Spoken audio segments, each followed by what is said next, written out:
danadinhos, como que vocês estão? Tão tranquilinhos? Hoje, ó, vamos entrevistar aqui a doutora Paola Andrade Maia, uma psicóloga maravilhosa, extremamente competente. E aí, Paola, como que você está?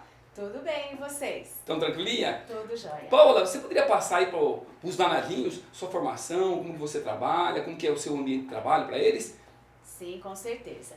Então, eu sou psicóloga, eu me formei em 1997, eu fiz Unesp em Bauru, então são 22 anos aí de luta na profissão. Muita experiência, hein? Meu E Deus. esses 22 anos de trabalho também, né? Passei por vários empregos e trabalhos e vamos falar um pouquinho sobre isso hoje para os seus danadinhos. Aí sim, hein? E aí, danadinhos, vamos para as perguntas aqui, a primeira parte da entrevista, que é o quadro de perguntas para Paola. Tá preparada, Paola? Acho que sim, vamos Vamos lá. lá então, primeira pergunta aqui para dona Paola, hein? O que fez você escolher a sua carreira na psicologia? E essa é uma boa história, hein, Luiz? Ah, mas fique à vontade. Porque, na verdade, eu sempre gostei de exatas, né? Sempre gostei de matemática, física, química. Então, na minha cabeça, eu achava que eu tinha que fazer alguma profissão ligada a exatas, né? Quando a gente é muito jovem, a questão da escolha é muito difícil. Mas foi uma mudança radical, né? Foi. Radical, mas nem tanto. Você Não? vai descobrir. Vamos ver. Então, eu achava que eu tinha que fazer alguma coisa ligada a exatas. Pensei em fazer matemática, mas, na verdade, eu queria fazer engenharia e tinha certeza que ia fazer engenharia, só não sabia qual engenharia fazer. Daí, no terceiro ano do ensino médio, né? Antigamente era o terceiro colegial. Terceiro colegial. Eu falei assim, tá, eu gosto de exatas, gosto de matemática, mas eu não quero trabalhar com isso. E agora? Né? Eu quero trabalhar com gente. Não quero que seja o meu trabalho os números, embora eu gostasse. Daí eu procurei uma psicóloga na época, fiz um trabalho de orientação profissional e eu comecei a me interessar também nessa época pelo desenvolvimento da criança, pelo desenvolvimento do ser humano. Então eu falei assim, nossa, é com gente que eu quero trabalhar isso. E acabei descobrindo a psicologia e fui fazer psicologia. E quando eu contei para os meus professores, principalmente para o meu professor de matemática, ele falou assim para mim, o fato de você gostar de matemática vai ser muito bom na sua profissão. Eu achei muito esquisito aquilo, né? Porque é o que você falou, Sim. São coisas muito diferentes. Mas ao longo desse tempo eu vejo que tem a ver sim. Tem a ver a questão do raciocínio, tem a ver a questão da gente poder olhar o todo, enfim, algumas questões aí. Legal, bacana. Vamos para a segunda? Vamos lá. Vamos lá. Qual a maior dificuldade na escolha da sua carreira? Eu acho que na época, né, porque eu sou formada há 22 anos e a faculdade são 5 anos, então isso há 27 anos atrás. Na época, a grande dificuldade era o preconceito. Né, o preconceito em relação à profissão, que era uma profissão, eu vi de pessoas falarem assim, você vai passar fome. Ixi. Então, uma profissão que não tinha mercado de trabalho, uma profissão que não era tão valorizada, um preconceito porque a psicologia, então quem vai procurar o psicólogo é louco, sabe? Coisas assim bastante difíceis na época, nesse sentido, de uma não valorização mesmo. Nossa, é péssimo isso, né? Sim. Nossa. Mas eu fui. Vamos à terceira agora, hein? Vamos lá. Tá preparada? Então vamos lá, hein? Qual o ramo da psicologia que você mais gosta e aquele que você tem menos afinidade? Sempre vem umas perguntinhas capciosas, né? Exatamente, vai deixar você fora do eixo aí. Bom, a psicologia, acho que isso é importante explicar, né, para os danadinhos, que a psicologia tem várias frentes, várias atuações, é uma atuação no mercado de trabalho muito grande, né? Então vamos lá. A psicologia que é a mais conhecida, que é a psicologia clínica, né? Então quando a gente vê em filme, em série, o psicólogo, sempre vem que imagem na nossa cabeça? O divã, não é? Aquela questão da psicologia clínica, só que a psicologia vai muito além da psicologia clínica. Então tem a psicologia do esporte, então vários times hoje contam é bem com amplo assessoria. assim, né? Tem a psicologia escolar, a psicologia social, a psicologia hospitalar, a docência, né? Nós vamos falar um pouquinho dela também, que faz parte, né, da minha carreira. Então são a psicologia organizacional. Então, estão vários âmbitos de trabalho da psicologia, né? Em comunidade. Então, assim, dentre essas áreas, eu sempre gostei mais de 3 áreas, né? Que é a psicologia escolar, a psicologia clínica e a 4, viu? A organizacional e a docência, né? Então isso sempre, e eu passei por todas elas, né, dentro da minha formação, né? Então no estágio, acho que a gente já pode falar um pouquinho disso. Sim, pode, fica à vontade. Então na faculdade a gente tem que fazer o estágio obrigatório. Cada faculdade tem o seu jeito, né, em relação à sua proposta de estágio, mas basicamente você tem que passar por algumas áreas, né? Então na minha faculdade eu fiz organizacional, escolar e clínica, né? Então, assim, ao longo da minha trajetória eu passei por várias experiências aí, né? Agora, quando você fala de alguma área que eu não gosto, Não tenha tanta afinidade. não tenha tanta afinidade, talvez, embora eu tenha feito um estágio também, um trabalho voluntário, mas talvez seja hospitalar. Hospitalar. É. Gosta também, mas não é aquela que mais gosta, Não, né? não. Ah, então, bom. E aí, danadinhos, tá gostando? Vamos lá então. Vamos para a próxima? Vamos lá. Vamos para a quarta pergunta, hein? Vamos lá. Como funciona, essa é danadinha, hein? Como funciona a ética no atendimento psicológico? É uma das coisas mais importantes, né? A gente tem um código de ética da profissão e a ética é algo que tem que permear toda a atuação do profissional. Eu acredito que não só do psicólogo, mas de qualquer profissional na sua área, né? A ética, eu acho que assim, passa muito pelo respeito, né, Luiz? E se você tiver respeito com o outro, a ética É a base de tudo, né? vem junto, né? Então, respeitar o outro é fundamental e ser ético naquilo que faz, com toda certeza. Ótima resposta, hein? Danadinha, hein? Tá virando uma danadinha, hein? Vamos ver se depois você vai virar uma ninja. Ai, ai, ai. Vamos lá. Essa é a parte difícil. Vamos lá. Pergunta número 5, hein? Quais são as principais vertentes de análise na psicologia? Você está me perguntando das abordagens Isso, teóricas? exatamente. Isso mesmo. Isso é uma coisa muito importante da gente esclarecer aqui, né, Luiz? Porque dentro da psicologia, a psicologia é uma ciência, e é uma ciência que tem várias abordagens teóricas, né? As pessoas falam linha. Não, linha tem a linha... Quais são as marcas aí de linha que a gente conhece? Ah, entendi. Não é linha, são abordagens teóricas, né? Então tem a psicanálise, que eu acho que é a mais conhecida, né? Sim. Freud, enfim. Tem o behaviorismo, a psicologia comportamental, que hoje também vem evoluindo e tem outras desmembramentos dentro da comportamental. Tem a fenomenologia, a Gestalt, enfim, são várias abordagens para entender o fenômeno, né, que é o ser humano, o comportamento humano e o psiquismo. É bem amplo, hein? É bem amplo. Então, além de você escolher, né, ser psicólogo, depois você precisa escolher, ou ser escolhido, né? Isso é uma coisa que eu falo bastante, porque às vezes a gente escolhe, mas muitas vezes a gente é escolhido, né? Então, essa coisa que a vida também escolhe pela gente, né? Mas você vai escolher a área de atuação e a abordagem teórica que você vai utilizar no seu trabalho. Legal, bacana. Excelente resposta, hein? Vamos para a próxima agora, Vamos hein? lá. Vamos lá para a questão 6. Quais são os principais pontos que os pais devem se ater ao lado psicológico dos vestibulandos? Tá. É uma fase muito difícil, né? Por vários motivos. A adolescência, se a gente for pensar em vestibulando adolescente, né? Que são os danadinhos. É, o que danadinho. tem Esses estão olhando aí, ó. porque Estão olhando aí, danadinhos? porque tem Presta atenção, hein? Hoje a gente vê muitos vestibulandos na idade madura também, né? Mas pensando nos adolescentes, já é uma fase de vida bastante difícil, com muitas incertezas, né? Então é uma fase permeada de incertezas, de dúvida, e no meio de tudo isso, precisar escolher uma carreira, precisar escolher uma formação. Então, e hoje, né, uma coisa que eu acho que atrapalha, que deveria ajudar, mas atrapalha, é a oferta. Nós temos um número enorme de profissões muito novas, né, e assim, um leque imenso. Dentro da engenharia mesmo, se a gente for pensar, Exatamente. são 23, 24, né? Então, é muito difícil escolher numa fase que você também está perdido.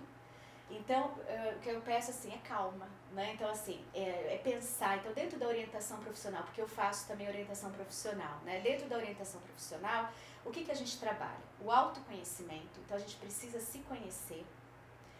A questão da escolha, como a gente escolhe, e informação. Por isso que esse seu trabalho, esse seu projeto, Luiz, é fundamental para a escolha profissional, porque inclusive faz parte da minha orientação, do meu trabalho, pedir que eles entrevistem profissionais. Você está oferecendo isso, né? Mostrando para eles. Então, a informação, porque às vezes não, muitas vezes, o que a gente tem? Idealizações de uma profissão, expectativas que de repente não tem a ver com a realidade. E faz não é aquilo que ele queria. Não é aquilo que ele quer. O índice de evasão no primeiro ano da faculdade é enorme, porque você vai achando que é uma coisa, de repente não é. E tem um outro detalhe também. Primeiro ano de faculdade é um ano de disciplinas básicas. Você não vai encontrar aquilo que você está esperando. Exatamente. Tem que ter paciência também, né? Tem que ter paciência. E tem que saber que não vai ser tudo que gosta. Né? Então, a gente vive hoje numa sociedade muito imediatista, né? E que a gente tem que ser feliz o tempo todo e tudo aquilo que me incomoda, eu caio fora. Acaba descartando. Então, a gente precisa ter paciência. Então, acho que os pais, né, com os filhos, ajudar nessa orientação, ajudá-los a pensar e ajudá-los a ter paciência. Muito bom. Bom, Paula, vamos para a 7ª pergunta? Vamos lá. Vamos lá então. Uma das grandes preocupações da atualidade são os casos de depressão na juventude. Como que os pais podem estar auxiliando os danadinhos? É uma preocupação bem grande, importante, né, a questão da depressão, né, Luiz? Porque a gente vê, inclusive, em crianças. Então, o que a gente precisa ver? A adolescência já é uma fase de vida bastante difícil, que tem oscilação de humor, que eles costumam ficar mais para baixo, então ficam escutando música no escuro, antigamente a gente ficava escrevendo nos diários. É uma fase de vida que tem essa questão da tristeza. Então a gente precisa diferenciar tristeza de depressão. A tristeza faz parte da vida. A depressão é uma doença que precisa de tratamento. Então a gente tem que ficar atento ao comportamento do filho. Tudo aquilo que foge do usual e comum a essa criança, a esse adolescente.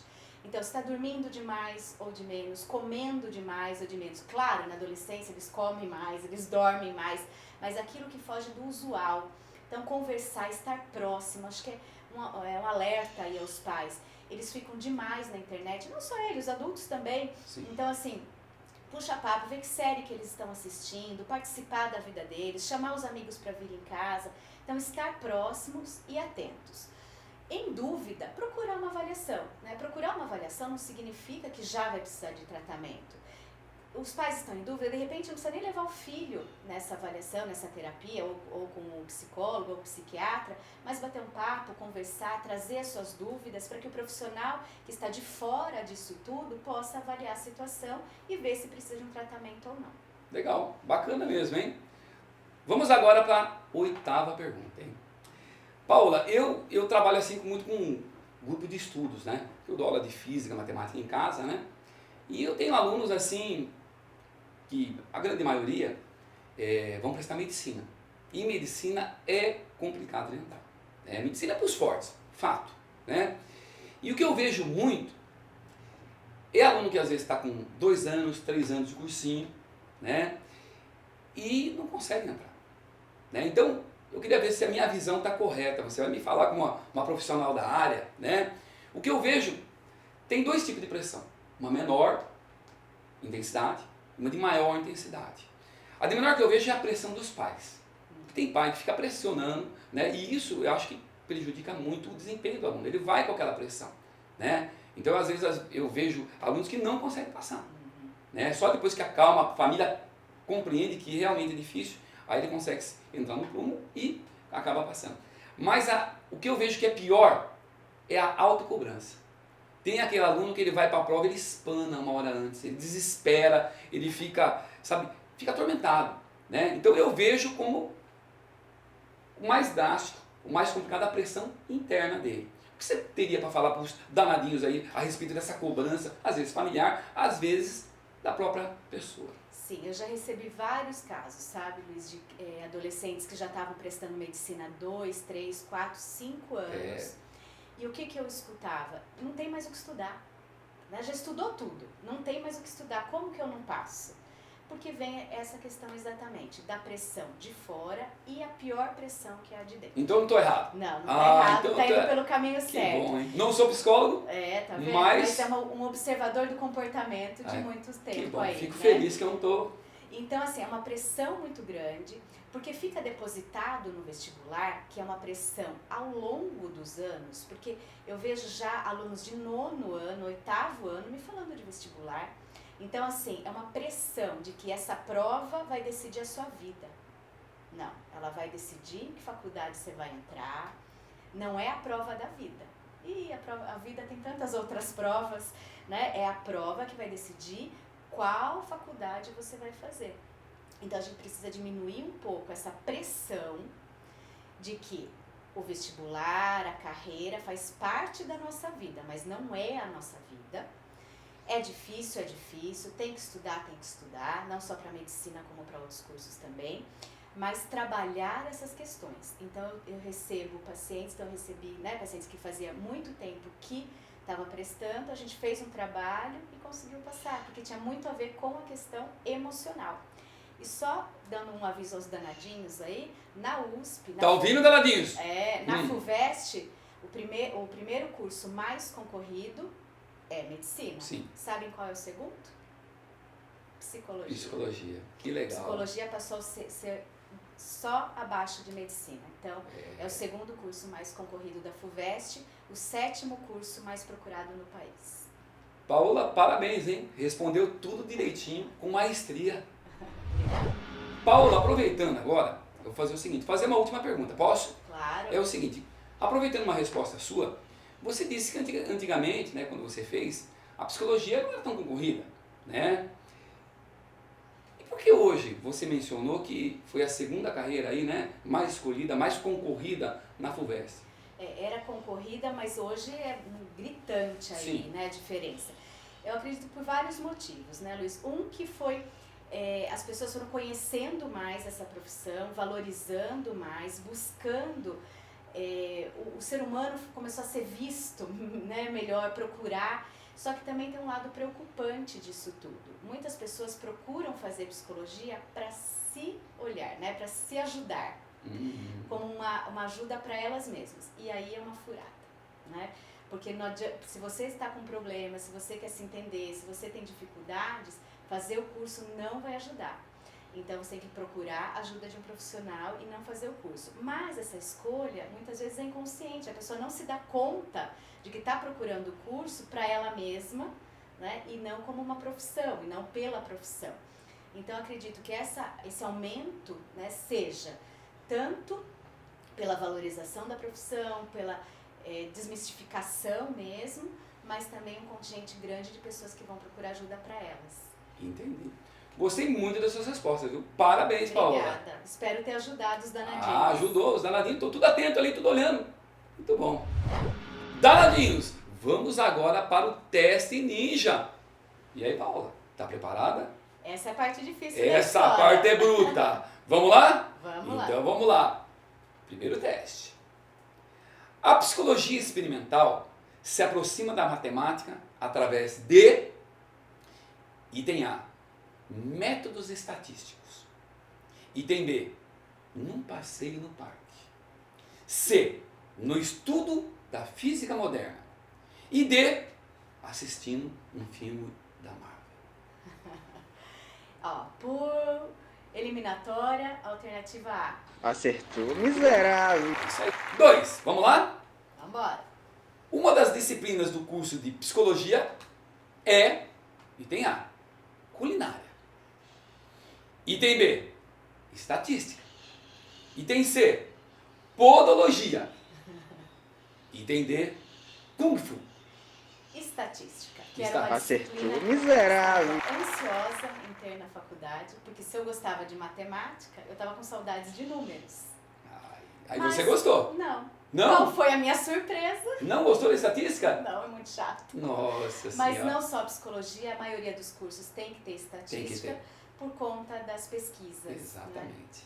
Terceira pergunta. Vamos lá? Vambora. Um matemático e psicólogo pioneiro do cognitivismo foi, item A, Kung Fu Panda.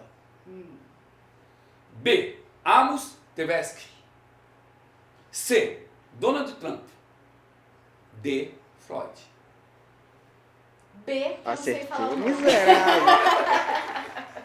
Amos Tversky. Foi um israelense, tá? Nasceu em 1937. Legal, bacana. Muito bom. Muito Passei bom. no Desafio Ninja ou Você tem verá mais? depois assistindo o vídeo. Paola, terceira parte do quadro aí de entrevista, que seria um recado aos jovens. Pode falar para os danadinhos? Sim. Faça aquilo que vocês realmente gostam, mas lembre-se de uma coisa: fazer o que gosta não é gostar de tudo que faz. Então, no caminho aí dessa jornada, seja do vestibular, da faculdade, da vida profissional, vão ter muitas coisas que vocês não gostam, que são mais difíceis. Então, da gente poder persistir, porque senão, se a gente desistir a cada barreira a ser enfrentada, fica muito difícil. Então, a gente vê hoje muitos, pulando mesmo de uma profissão para outra, escolhe uma, não gosta, vai para outra. É difícil porque a gente não nasceu para fazer só uma coisa na vida. Como eu falei no começo, que eu queria engenharia, depois escolhi psicologia, sou realizada na minha profissão, gosto muito do que eu faço, mas não significa que se eu tivesse feito engenharia, também não estivesse feliz. Então, a gente não nasceu para fazer uma coisa só na vida. Ainda mais agora, que a gente vê que muitas profissões a médio, longo prazo vão acabar, virão outras profissões, provavelmente vocês vão mudar de profissões ao longo da trajetória profissional, mas sabendo que tem obstáculos, que a gente precisa persistir muito, lutar bastante. E um outro recado também que eu gostaria de deixar, que é uma das características que eu acredito que o psicólogo deva ter, e que todas as pessoas, se tivessem, eu acho que a gente teria um mundo um pouquinho melhor, que é a empatia, que é se colocar no lugar do outro. Então, acho que se a gente, acredito nisso, que se cada um se colocar no lugar do outro, a vida poderia ser um pouquinho melhor aí. Essa é a Paola, hein? Danadinhos. Gostaram, né? Paola, maravilhoso a sua entrevista. Muito bacana. Vamos agora à quarta parte, que é o Desafio Ninja. Danadinhos, vamos agora para o teste ninja. Será que a psicóloga Paola vai conseguir passar nesse teste? Preparado, psicóloga? Vamos ver. Vamos lá então? Vamos lá. Comprimento. Isso. Pernas paralelas. Muito bom. Puxa o braço. Lá em cima. Olhe para os danadinhos. Vai sentar no banquinho lá embaixo bem devagarzinho. Bem devagarzinho. Bem devagarzinho. Bem devagarzinho. Para. Sobe devagarzinho. Sobe devagarzinho. Aprovado no teste ninja, Paola. Aprovada. Fantástico, parabéns. Obrigado Obrigada. pela presença aqui, falando com os danadinhos aqui. Eu que agradeço, Luiz, a oportunidade. Como eu falei, esse projeto seu é importantíssimo para os alunos. Você está de parabéns. Muito obrigado. E trazendo um profissional top como a Paola, não tem coisa melhor. Danadinhos, aquele abraço para vocês. Não se esquecem aí, ó. Inscrevam-se na página do Ninja, no canal do Ninja, nas redes sociais. E ó, até a próxima, queridos. E aí, danadinhos, como vocês estão? O Ninja só fazendo canal de entrevista. Aí o Ninja virou entrevistador. Calma, isso é uma parte do canal do Ninja. Agora, com o retorno das aulas, começarão as aulas aí que o Ninja vai dar para deixar você chicão. Você não quer ficar chicão? Vai ficar chicão. Então, acompanhe o Ninja. E aquele abraço para vocês, danadinhos.